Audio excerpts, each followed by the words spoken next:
அனைவருக்கும் வணக்கம். இன்றைய வினாவிடை பகுதியில நெட் தேர்வுல கேட்கப்பட்ட வினாக்களை நம்ம தொடர்ச்சியா பார்த்துட்டு வரோம். அந்த அடிப்படையில இன்னைக்கு நம்ம பார்க்கக்கூடிய வினா ஒரு பொறுத்துக தொடர்பான கேள்விதான்.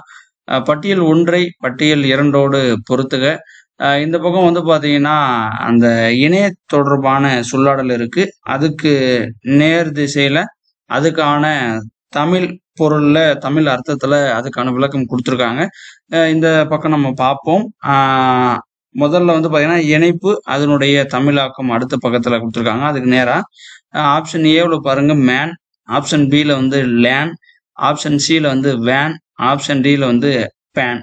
அப்ப அதற்கு நேரா பாருங்க 1ல வந்து தனிநபர் பரப்பு பிணையம், 2ல வந்து விரிபரப்பு பிணையம், 3வது வந்து குறும்பரப்பு பிணையம், 4வது வந்து பெருநகர பரப்பு பிணையம். இப்ப நம்ம இதுல வந்து பொருத்தணும். மேன், லேன், வேன், பேன் இதோட நம்ம பொருத்தணும். இதற்கான பதிலை நம்ம பார்ப்போம். இது வந்து விக்கிபீடியாவில இருந்து எடுக்கப்பட்ட தகவல் தான்.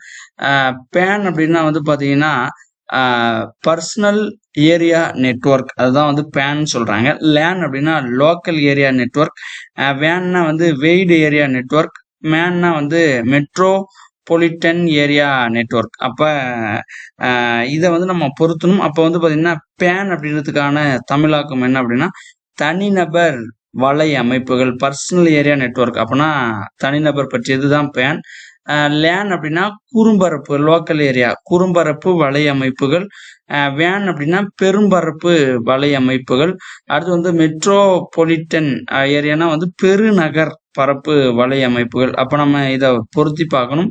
அப்ப பேன், லேன், வேன், மேன் இதை நம்ம பொருத்தணும். பாருங்க எப்படி பொருத்தி பார்க்கலாம் அப்படின்னா மேன் அப்படின்றது எதை குறிக்குன்னா பெருநகர பரப்பு பிணையம்.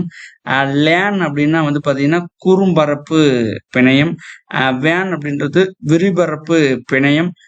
பேன் அப்படின்றது வந்து தனிநபர் பரப்பு பிணையம். அப்ப அதனால இந்த தெரிவுல கொடுக்கப்பட்டதுல முதல் தெரிவு சரியானது. அதாவது வந்து பாத்தீங்கன்னா ஏவுக்கு வந்து 4வது, பிக்கு வந்து 3வது, சிக்கு வந்து 2வது, டிக்கு வந்து 1வது. இந்த வரிசை முறையில நம்ம பொருத்தணும்னா இந்த வினாவிற்கு சரியான பதிலை நம்ம முடிவு செய்ய முடியும். நன்றி.